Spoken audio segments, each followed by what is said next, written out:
नमस्कार देवी और सज्जनों, मेरा नाम है मुकुल देव रक्षपति। आप लाइव टाइम्स टीवी देख रहे हैं और senior video journalist Ajay Bhatia ji के साथ आप लोगों के बीच में एक स्पेशल रिपोर्ट लेकर हम हाजिर हैं। जहां पर हम खड़े हैं वहां से अगर आप नीचे की ओर ध्यान दें तो आपको यहां पर गाड़ियों का काफिला देखने को मिलेगा। बहुत सी गाड़ियां यहां पर चल रही हैं, बहुत से वाहन यहां पर चल रहे हैं। कुछ शिमला जा रहे हैं, कुछ शिमला से चंडीगढ़ की ओर जा रहे हैं। और अगर जो सोलन में व्यक्ति रहते हैं उनको ये जानकारी होगी, किसी समय पर ये जो पेड़ था ये हरा भरा हुआ करता था, फिर 4 लेन बनना शुरू हुई और ये पेड़ जो पहाड़ है वहां पर पेड़ पौधे गायब हो गए और अब 4 लेन से लोगों को सहूलत भी है।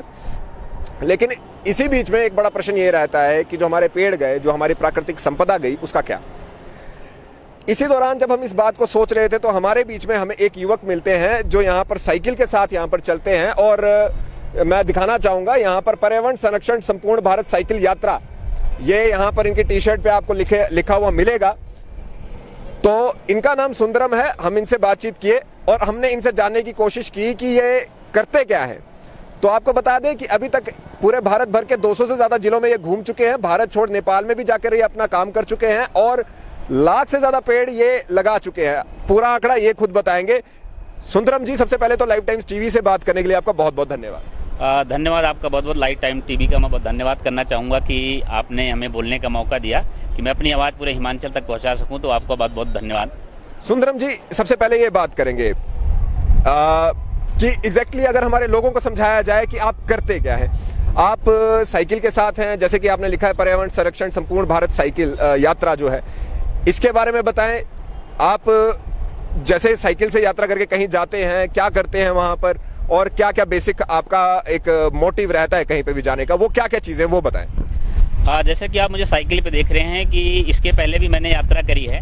लगभग 36 जिलों में 1,25,000 पौधे मैं लगा चुका हूं और इस बार यात्रा मैंने 7 तारीख लखनऊ से प्रारंभ करी। यात्रा की शुरुआत वहां के उत्तर प्रदेश के वन एवं पर्यावरण मंत्री ने करी। यात्रा हमारी रामपुर से होते हुए मैं जहाँ पे मान लीजिए मैं लखनऊ से रामपुर गया तो रामपुर में मेरा लगभग 10 बड़ी बैठक, छोटी बैठक करना, ज़्यादा विद्यालयों में जाना और बच्चों को पर्यावरण के बारे में बताना कि वर्तमान में स्थिति पर्यावरण की क्या है। कि जैसे आपको भी देखकर, जो दर्शक देख रहे हैं उनको भी सुनकर हैरानी होगी कि भारत में अगर वर्ल्ड के टॉप 10 पॉल्यूटेड सिटी अगर आप डालेंगे तो 8 भारत से हैं, टॉप 50 में 33 भारत से हैं। तो कहीं ना कहीं हमारे लिए शर्म की बात है कि जिस देश में हम पीपल, बरगद और पाखड़ को त्रिवेणी के रूप में, ब्रह्मा विष्णु महेश के रूप में जिस देश में हम पेड़ों की पूजा करते हैं, उस देश में आज स्थिति यह है कि हमारे देश में दुनिया का सबसे गंदा शहर है। ऐसा इन विषयों को लेकर मैं साइकिल यात्रा कर रहा हूँ। और आपको बताऊं, साइकिल यात्रा मैं इसलिए कर रहा हूं कि साइकिल एक ऐसा संसाधन है जो हर समाज के लिए उपलब्ध है। मध्यम वर्गीय समाज, गरीब समाज और अपर क्लास, जो कि आप साइकिल को कह सकते हैं कि डायनासोर की तरफ विलुप्त प्रजाति होती जा रही है धीरे धीरे। आपको रोड पे आप देखेंगे, जैसे आपने अपने आप दिखाया कि आपको भी साइकिल नहीं दिखी होगी। तो इससे क्या होता है कि साइकिल चला के हम अपने शरीर को भी फिट बनाते हैं और अप्रत्यक्ष रूप से हम पर्यावरण में सहयोग करते हैं। जब हम बात कर रहे हैं कि आपने 1,25,000 जो आपने आंकड़ा बोला, जितने आपने पेड़ अभी तक रोपे हैं, और आप ये लेग्स में करते हैं, 7वीं बार है कि अभी ये जो यात्रा चल रही है, कितनी बार हो चुकी है? नहीं, मैंने ये अभी दूसरी बार में, मैंने आपको बताया पिछली बार मैंने 36 जिलों में मैंने पूर्वांचल में किया, बिहार में किया और नेपाल में किया पिछली बार। हाँ, उसमें मेरा ये रहता है कि बेसिकली होता क्या, हम पेड़ लगाते हैं, जो गवर्नमेंट का डाटा एग्जैक्टली मेरे पास है, 100 पेड़ लगाते हैं, उसमें 40% उनका ग्रोइंग रेट है। जो मेरा ये मानना है कि पेड़ ऐसी जगह लगाए जाए जैसे विद्यालय, कॉलेज, यूनिवर्सिटी, स्कूल और ऐसी संस्थाओं में दिया जाए जिनको आवश्यक है और उनको पर्यावरण का महत्व समझाया, उसके बाद उनको पेड़ दिया जाए, ना कि उन पर पेड़ थोपा जाए कि हम आपको 1000 पेड़ दे रहे हैं सरकार की तरफ से और 1000 आपको लगाना है। इस तरह से मैं यात्रा करता हूँ और हर पेड़ का मैं डाटा रखता हूँ। जैसे कि आपको मैंने एक पेड़ दिया तो उसमें आपका नाम, मोबाइल नंबर और स्थान, मैं आपको किसी से भी मिलता हूँ अपना डाटा शेयर करता हूँ कि आप किसी भी रैंडमली आपसे पूछिए कि हम सुंदरम जी ने आपको एक पेड़ दिया तो उस पेड़ की क्या स्थिति है आज। जी। तो एक और बात मैं यहाँ पर जानना चाहूंगा, जैसे संपूर्ण भारत में आप ये यात्रा करेंगे, धीरे धीरे यात्रा आगे की ओर बढ़ेगी।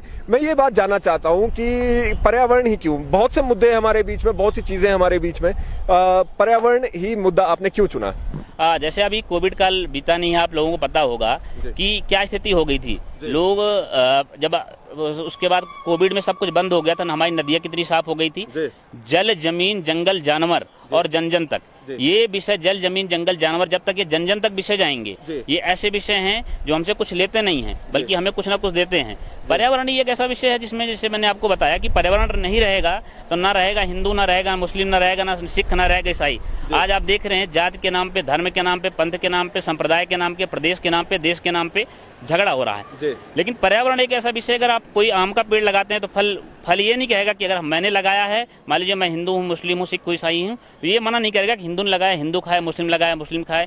पर्यावरण ऑक्सीजन सबके लिए देता है पेड़, प्राकृतिक के लिए सब बराबर है, इसलिए मैंने प्राकृतिक का रास्ता चुना जो सबको अपने बालक के रूप में मानती है, इसलिए मैंने प्राकृतिक का रास्ता चुना। बहुत बढ़िया एक थॉट आपने यहाँ पर कहा और एक एकता का पाठ भी आप यहाँ पर पढ़ा गए। सुंदरम जी, मैं जानना चाहूंगा कि अभी आप 26 साल के हैं, जो मैं समझ पा रहा हूँ, आपकी शैक्षणिक जो आपने यहाँ पर पढ़ाई की है वो क्या है? मैंने बी फार्मेसी करी है, 2016 का पास आउट हूँ मैं। और ये काम जब से आप करना शुरू किया वो 2016 के बाद ही एकदम से आ गया, या फिर किस तरह से प्रेरणा किस तरह से मिली? मैं जब पढ़ाई के दरमियान भी अपने गांव जाता रहा, जैसे मैं पूर्वांचल का रहने वाला हूं, तो वहाँ पे आपने देखा होगा आर्मी का क्रेज जैसे ज्यादा, उत्तराखंड में भी आप जाएंगे तो आर्मी के लड़के तैयारी करते हैं। तो मैं जब गाँव के बाद पढ़ाई के बाद गाँव जाया करता था, तो मैंने देखे बाग के बाग हमारे उजड़ गए। एक मैंने नारा दिया कि गाँव गाँव शहर शहर पौधारोपण हर पहर, हर एक गांव एक बाग, ऐसा मैं नारा देके काम करता रहा। फिर गांव से जब बाग उजड़ गए तो बच्चे हमारे सारे जो आर्मी की तैयारी करते थे वो अपने फोन में व्यस्त हो गए। मुझे देख के बड़ी चिंता हुई कि हमारा यूथ जो है फोन में बढ़ रहा है और उसको समाज के लिए कुछ ना कुछ करना चाहिए। तो इस विषयों को लेकर मैं धीरे धीरे काम करने लगा, फिर मेरा इंटरेस्ट बढ़ता गया और मैं फिर धीरे धीरे अपनी यात्रा को एक मिशन मोड में ला दिया, क्योंकि एक मिशन की आवश्यकता है जीवन में, किसी ना किसी को निकलना पड़ेगा एक मिशन के रूप में काम करने के लिए, समाज के लिए। पिताजी आपके, अगर मैं गलत नहीं हूँ, एक रिक्शा चालक है, मुंबई में होते हैं, लेकिन घर की आजीविका चलाने में मुश्किल नहीं आती, क्योंकि आप एक मिशन आपने पकड़ लिया है। पिताजी जो काम करते हैं उसमें बहुत ज्यादा धन तो एकत्रित तो नहीं हो सकता, फिर वो आजीविका कैसे चलती है? जैसे मैंने आपको बताया कि एकता का पाठ आपको बताया, तो क्या होता है कि हम पहले अपने घर में इसको मैंने स्टार्ट किया। मेरे दो बड़े भाई हैं, सत्यम जी और शिवम जी, वो पूरे परिवार की जिम्मेदारी रखते हैं और इस समय अच्छा कर रहे हैं, उनसे से परिवार की हमारी अच्छी जीविका चल रही है। और पिताजी भी की इच्छा ये है कि अपना वो कुछ ना कुछ करते रहते हैं, समाज के में कुछ ना कुछ वो सहयोग करते रहते हैं, तो जीविका की कोई चिंता नहीं है, घर से परिवार से अच्छा सपोर्ट है कि आप राष्ट्र के लिए, समाज के लिए, हर व्यक्ति। आजकल क्या हो गया समाज में, आप देख रहे हैं, मैं, मेरे बीवी, मेरा बच्चा, मेरा परिवार, तो ये चीज़ हमको नहीं सोचना, हमें कुछ सोचना है कि समाज के लिए, राष्ट्र के लिए, या देश मेरा है या राष्ट्र मेरा है या गांव मेरा है या समाज मेरा। जब तक ये थॉट हमारे मन में नहीं आएगा, तब तक ये सोच हमारे मन में और दिल में नहीं आएगी, तब तक हमारे समाज में बदलाव नहीं हो सकता। ऐसे विचारों को लेकर निकला हूँ मैं। बहुत बढ़िया। एक और चीज़ यहाँ पर, दो चीज़ें, एक तो राष्ट्रीय सर्वप्रथम जो इन्होंने बोला, और दूसरा मुझे बहुत अच्छा लगा, पर्सनल लेवल पे कह रहा हूँ, सत्यम, शिवम, सुंदरम, तीनों भाइयों के नाम बहुत प्यारे हैं। बात करें अभी के जो टारगेट की, इस बारी का लेग जो है, आज आप सोलन में पहुंचे हैं और जितना मैं अभी तक समझ पाया हूं, ज्यादातर आप स्कूल के बच्चों को, जो यंग जनरेशन है, उनको टारगेट यहां पर करते हैं, उनको यहां पर प्रेरित करते हैं। यहां पर आप कहां पर रुके हैं और इसके बाद का क्या आगे का, यहां पर लेक्चर हो चुका है क्या? जी जी जी जी, मैं आपके साथ आए भी हैं शायद से। प्रधानाचार्य जी हैं जिस विद्यालय में मैं रुका हूँ, और यहाँ पे मैंने बच्चों को दो क्रम में बताया। पहले छोटे बच्चों को वहाँ पर मैंने अपने जो संदेश थे उनको साझा करा, उसके बाद जो 8वीं क्लास के ऊपर बच्चे थे, मैंने उनको अपना संदेश बताया कि ये देश उनका है, आने वाली जो पीढ़ी है उसके लिए कहीं ना कहीं चिंता का विषय, तो जिनके लिए चिंता है उनको समाधान सोचना है। बहुत सही, बहुत सही। उन्हीं बच्चों पर उनके भविष्य की जिम्मेदारी उनको भी समझा दी ताकि वो आगे भी समझा पाए। प्रधानाचार्य जहां पर ये रुके हैं उनसे बात करेंगे। सर, पहले आप थोड़ा इंट्रोड्यूस कर दीजिए, अपना नाम बता दीजिए, अपने विद्यालय का नाम बता दीजिए। मैं रवि शर्मा, प्रधानाचार्य सरस्वती विद्या मंदिर, मॉल रोड, सोलन। बात करें, जैसे सुंदरम जी ने बताया, एक लेक्चर डिलीवर किए गए, 2 लेक्चर वहां पे डिलीवर किए गए। आप कितना महत्वपूर्ण मानते हैं इस तरह के लेक्चर्स को और इस तरह की गतिविधियों को जो बच्चों के प्रति यहाँ पर रखी जाती है? किस तरह के वो लेक्चर थे, आपका क्या फीडबैक है? जागरूकता जो है सर्वप्रथम वही आप में गुणों का विकास करती है। अगर आदमी जागरूक नहीं, आपने काफ़ी लोगों से सुना होगा कि मुझे गाइडेंस नहीं थी, इस वजह से मैं ये नहीं कर पाया। अगर कोई प्रॉपर गाइड मिलता तो शायद हमारी जागरूकता और बढ़ती इस विषय के बारे में और हम कुछ अच्छा कर पाते। तो इसी तरह से जो सुंदरम जी कर रहे हैं वो तो सर्वोपरि है, और साथ ही हमारे मातृ संगठन राष्ट्रीय स्वयंसेवक संघ से जुड़े हैं। तो हमारा तो कार्य ही समाज में जागरूकता फैलाना है, समाज को एकत्रित करना है और ऐसे विषयों को आगे लाना। पर्यावरण तो विश्व का एक ज्वलंत मुद्दा बन चुका है। हाँ, तो सभी इसमें भारत का हमेशा ही जैसे कहा है कि भारत अब गुरु की भूमिका निभाता आ रहा है पहले से ही, तो विश्व गुरु इसी तरह से भारत अग्रसर होगा। इस जब ऐसे योद्धा हमारे जो ऐसे जागरूकता फैलाने वाले हैं वो आगे बढ़ेंगे, तो जागरूकता जो होगी अगर वो फैलाई जाएगी तो इस पक्ष में ये बहुत अच्छा कार्य कर रहे हैं। बच्चों का कैसा फीडबैक रहा? बच्चों ने बहुत ही ध्यान से इनको सुना, और वैसे भी हमारे जो गतिविधियां इससे विद्या भारती की भी चलती रहती हैं इससे संबंधित। जैसे कि मैंने इनको बताया है कि बच्चों में भी हम जैसे प्रकृति वंदन का हमारा कार्यक्रम रहता है, हर वर्ष ही वो मनाया जाता है। उसमें बच्चों को पौधे लगाने होते हैं। अपने जन्मदिन पे भी उनको प्रेरित किया जाता है कि आप गिफ्ट लेने और देने का ये आचरण ख़त्म करके कुछ नया कार्य समाज के लिए करें। तो उसमें प्रकृति वंदन में यही सिखाया जाता है कि आप लोग पेड़ पौधे लगाएं, कम ही लगाएं, परंतु उनको जीवित रखें। ये नहीं है कि आपने लगा दिया है, हाँ, उसकी आपको देखभाल भी करें उसकी। बेशक एक लगाया है, यदि वो जीवित रहता है तो वो सर्वोपरि है। रवि जी, लाइफ टाइम से बात करने के लिए बहुत बहुत धन्यवाद। सुंदरम जी से दोबारा वापस यहाँ पर आएंगे। सुंदरम जी, जैसे कि हमने यहाँ पर बातचीत की, आपका एक मिशन चल रहा है और जैसे आज आप यहाँ पर पहुंचे हैं और विद्यालय में ही रुके हैं, जैसा मैं समझ पा रहा हूँ, आगे का क्या प्लान है? इसके बाद कहाँ जाएंगे और क्या क्या इस पर्टिकुलर लेग में आप करने वाले हैं? जैसे कि मैंने बताया कि यात्रा पर्यावरण, सांस्कृतिक, सामाजिक और धार्मिक इन विषयों को लेकर है। पर्यावरण के साथ साथ मैं जहाँ पे मंदिर में जाता हूँ, मंदिर में मुझे कुछ कमियाँ दिखती हैं तो उसको नोट डाउन करता हूँ। और जैसे कि मैंने बताया, उत्तराखंड में मेरी मुलाकात वहाँ के माननीय मुख्यमंत्री पुष्कर सिंह धामी जी से हुई। मैंने कई विषयों को उनको अवगत कराया और आदरणीय सतपाल महाराज जी जो वहाँ के टूरिज्म और PWD मिनिस्टर हैं, मैंने कुछ विषयों को उनको बताया है।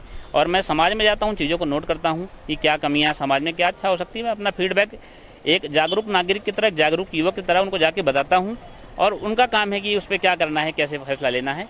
और यहाँ से मेरा अगला जो पड़ाव रहेगा वो शिमला का रहेगा। शिमला क्योंकि प्रदेश की राजधानी है, वहाँ पे समाज के प्रमुख लोग हैं। जैसे मैंने बताया कि माननीय मुख्यमंत्री और राज्यपाल जी से मिलने का है कि उनको भी बताया जाए कि मिशन में जैसे एक साइकिल से फिट इंडिया का भी एक मैसेज मैं दे रहा हूँ जाके बच्चों को। जैसे आदरणीय अपने अनुराग ठाकुर जी हिमाचल के हैं, तो विद्यालय में जाकर मैं फिट इंडिया के बारे में भी बात कर रहा हूँ कि साइकिल एक एक्सरसाइज है जिसमें हम पूरे बॉडी की एक्सरसाइज करते हैं और बॉडी को फिट बनाते हैं। तो ये भी मैसेज एक कन्वे कर रहा हूँ इस प्रदेश में, और ज़्यादा से ज़्यादा विद्यालय में जाना है और ज़्यादा से ज़्यादा लोगों को ये मैसेज फॉरवर्ड करना है। इस यात्रा में 51,000 बैठक, 1 लाख वृक्ष लगाना है, ऐसा एक संकल्प लेकर यात्रा पर निकला हूँ। आखिर में मैं चाहूंगा कि आप हमारे दर्शकों को भी यदि कोई संदेश देना चाहते हैं तो वो क्या रहेगा? क्योंकि हिमाचल प्रदेश जिस तरह से आप जानते हैं पहाड़ी प्रदेश है, पेड़ पौधे हैं हमारे पास, लेकिन जैसे कि आपने कहा कि आने वाली जनरेशन्स के लिए बात हो रही है, आने वाली पीढ़ियों के लिए बात हो रही है, तो क्या एक संदेश रहेगा बच्चों के लिए, बच्चों के पेरेंट्स के लिए, उनके बुजुर्गों के लिए क्या संदेश रहेगा? जैसे कि आपने बताया कि हमारे यहाँ पेड़ पौधे बहुत अधिक मात्रा में हैं और अच्छा है, लेकिन आपने देखा होगा कि एक पानी की बोतल अगर हम खरीदते हैं, घड़ा खरीदते हैं, धीरे धीरे उसमें से हम निकालते रहते हैं जल, तो एक दिन जल पूरा समाप्त हो जाता है। वही स्थिति जो है हिमाचल में मुझे कहीं ना कहीं नजर आती है कि जो हमारे पूर्वजों ने हमें पेड़ दिया था, हम पेड़ लगा नहीं रहे, उनको काट रहे हैं। तो हमें इस प्रकृति ने जो हमें इतना सुंदर हिमाचल दिया है, जो घड़ा भरा हुआ दिया है, हम उसको भरा रखें और अपने आने वाली पीढ़ियों को सौंपे। ऐसा मैं हिमाचल के प्रत्येक युवा, वरिष्ठ एवं सभी नागरिकों से मैं अपना हाथ जोड़कर निवेदन करना चाहूँगा कि वो अपने युवाओं को जैसे उनको मिला है उससे अच्छा देने की कोशिश करें। ऐसा मैं हिमाचल वासियों को संदेश देना चाहूँगा। लाइफ टाइम्स टीवी से बात करने के लिए बहुत बहुत धन्यवाद सुंदरम जी। धन्यवाद सर आपका बहुत बहुत कि आपने अपना कीमती समय दिया, इसके लिए आपका बहुत बहुत धन्यवाद। एक बहुत ही अच्छा मैसेज यहाँ पर सुंदरम जी द्वारा दिया गया और जैसे कि उन्होंने यहाँ पर बताया 26 साल के युवा हैं, राष्ट्र को प्रथम रखकर पर्यावरण संरक्षण के लिए साइकिल पर पूरे भारत भर का भ्रमण करने का इन्होंने सोचा है। अब तक 1.5 लाख के आसपास ये पेड़ लगा चुके हैं, 200 से ज्यादा जिलों में जा चुके होंगे, नेपाल तक जा चुके हैं और केवल पर्यावरण पर यहाँ पर बात कर रहे हैं। बड़ी बात यह रहती है कि इस तरह के हमारे पास जो युवा हैं जो अपने देश के प्रति समर्पित हैं और इस तरह का संदेश देते हैं, उस संदेश को सुनना भी चाहिए, सुनने के बाद उस पर गौर भी करना चाहिए और अमल भी करना चाहिए। इसी तरह की और चीजों पे आप लोगों को लेकर आएंगे, लेकिन उससे पहले इस संदेश को ध्यान से सुन लीजिए, मान लीजिए कि प्रकृति हम सबकी है, किसी तरह का डिवीजन वो यहाँ पर हम लोगों के बीच में नहीं करती, जैसा कि सुंदरम जी ने कहा। और वही हम आप लोगों को यहाँ पर कहेंगे कि प्रकृति अपनी माता की तरह मानकर उसका श्रृंगार करें, पेड़ लगाएं, पौधे लगाएं और उनका मेंटेनेंस भी करें। लाइफ टाइम्स टीवी के लिए senior video journalist Ajay Bhatia ji के साथ मेरा नाम है मुकुल देव रक्षपति। जय हिंद।